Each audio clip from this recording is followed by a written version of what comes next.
Hi guys, welcome to another review. This time I'm gonna review a ps3 game called Top Gun Hard Lock.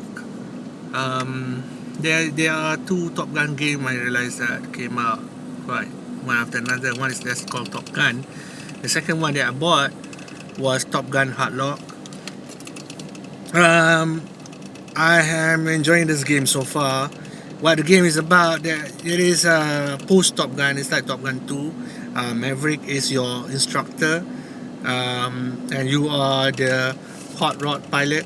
You the game really follows the movie character, like Top Maverick. So you bust the tower and stuff like that. So that included in the game.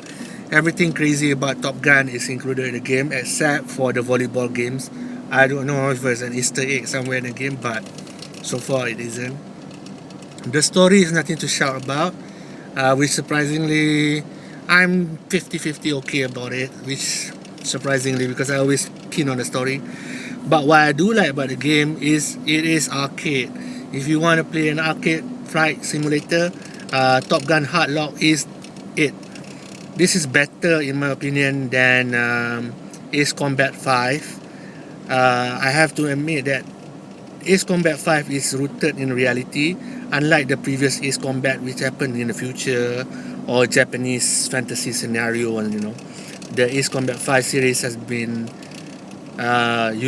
used to be the best flight simulation game, but with Ace Combat 5, I really lost interest because it started to bores me because it incorporated, helicopter missions, a lot of other missions that does not involve air combat, which is what I was looking for, and I found it in Top Gun Hard Lock. Basically, you play Top Gun. This is like a Top Gun movie. It's basically you just play a fighter pilot. I really enjoy the arcade feel of the game. Is not taking itself too seriously. You shoot planes down. You have control of super jet fighters in the American Navy. What else not to like about the game? About the weakness, well, the graphic is not really that great, but I can overlook it. I was thinking more of an Afterburner vibe. I got it in this game. It's very arcade-ish, but you do have a lot more control than Afterburner, of course. The word hard lock, for your info, means there is an option in the game which I think Ace Combat tried to copy with Ace Combat 5, which after you follow your enemy from behind, you have the option to hard lock. The hard lock means you lock on to the fighter and then just make sure it just stay in the retina circle in the HUD so you can get a lock on. It makes it easier. And I like it. I like that approach. It's more fun. The enemies are quite fun. Like I said, what's not to like about flying an F-14 in an arcade setting? So, Top Gun Hard Lock give me that. The only weakness I have encountered so far are dumb stupid missions. What I mean is, for example, one of the levels that you are supposed to go on a bombing run, right? And they give you an intruder, which is also a navy ship. For those who doesn't know, an 86, I think the code word is A86 intruder. It's a small bomber. It can go deep into the enemy territory, and it can have long fuselage, and it flies low, very low to the ground, and it just packs with a lot of bombs. So what I mean by dumb mission is sometimes you are asked to air combat with an 886 intruder, which doesn't make any sense. An 886 intruder will perish in air combat. It's not made for air combat. So sometimes you get those kind of dumb missions where I'm thinking like, oh please, you cannot fight MiGs with an 886 intruder.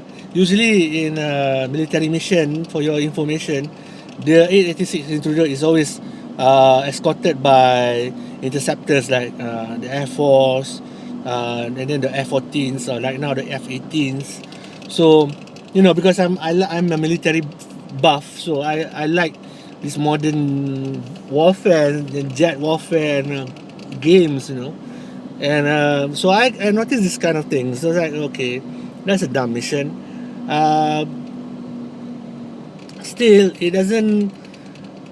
Even though with that those kind of things, it doesn't pull me away from playing Top Gun Hardlock. It just slow me down because sometimes I just need to have a break. Because I think if you don't have this kind of knowledge, if you don't not you're not military buff, you will feel right at home. I just feel annoyed because you know what, you don't fight bombers, don't have air-to-air combat with MiGs or Sukhois because it's not made for that. So those kind of missions are a bit weak. But other than that, it's just a fun, shallow arcade game, which surprisingly I'm okay with. What I'm not okay with is serious games but have shallow storylines. Serious game but have shallow storylines like Crisis 3. It's a serious game, but the storyline sucks. So that I'm particular. But if it's an arcade game, I don't expect much from the storyline, so my is okay about it. What do I give this rating for this game? Surprisingly, I would give about 7 out of 10 because of the stupid missions. Because here's the thing: if you play stupid missions, you feel stupid. So man, give me Sword and Sorcery on the iPhone or Walking Dead on the iPhone, which has amazing storylines, which has amazing stories any day. Those games I give 10 out of 10 because of the storylines are fantastic. So I hate playing stupid story games. I hate playing stupid missions, stupid stories because it makes you feel stupid after that. Maybe it's me. Um, who knows? But that is my short review of Top Gun Hardlock. Thank you for watching, guys.